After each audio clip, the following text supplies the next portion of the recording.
ایک گاؤں میں علی نام کا ایک محنتی مزدور رہتا تھا۔ وہ روزانہ صبح سویرے کام پر نکل جاتا اور شام کو تھکا ہارا گھر واپس آتا۔ اس کے گھر میں بیوی اور ایک چھوٹی بیٹی تھی۔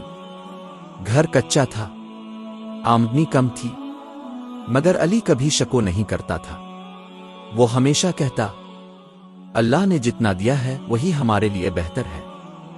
گاؤں کے کچھ لوگ اسے سادہ لو سمجھتے تھے، لیکن وہ اپنی محنت اور ایمان پر قائم تھا۔ ایک دن موسلا دھار بارش ہو رہی تھی۔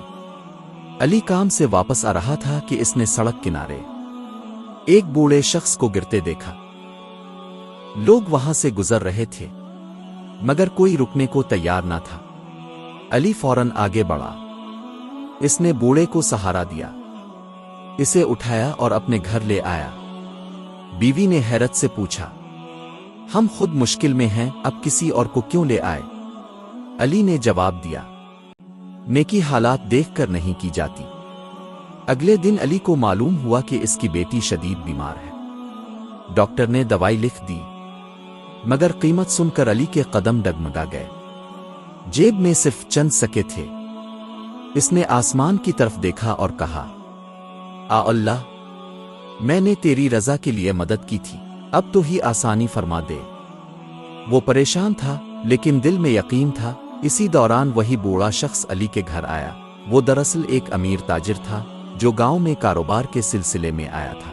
اس نے علی کا شکریہ ادا کیا اور کہا، میں نے جان بوجھ کر اپنی شناخت ظاہر نہیں کی تھی، میں دیکھنا چاہتا تھا کہ کون مشکل میں میرا ساتھ دیتا ہے۔ پھر اس نے علی کو ایک تھیلی دی جس میں اتنے پیسے تھے کہ نہ صرف بیٹی کا علاج ہو سکتا تھا بلکہ ایک چھوٹی دکان بھی کھولی جا سکتی۔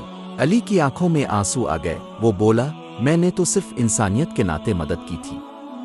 بوڑھے نے مسکرا کر کہا، یہ تمہاری نیکی کا پھل ہے۔ چند مہینوں بعد علی کی دکان چل نکلی، بیٹی صحت مند ہو گئی، گھر کے حالات بہتر ہو گئے، لیکن علی کی عادت نہ بدلی۔ وہ اب بھی محتاجوں کی مدد کرتا، غریبوں کو ادھار دیتا اور ہمیشہ شکر ادا کرتا۔ لوگ کہتے، دیکھو نیکی واقعی رنگ لاتی ہے۔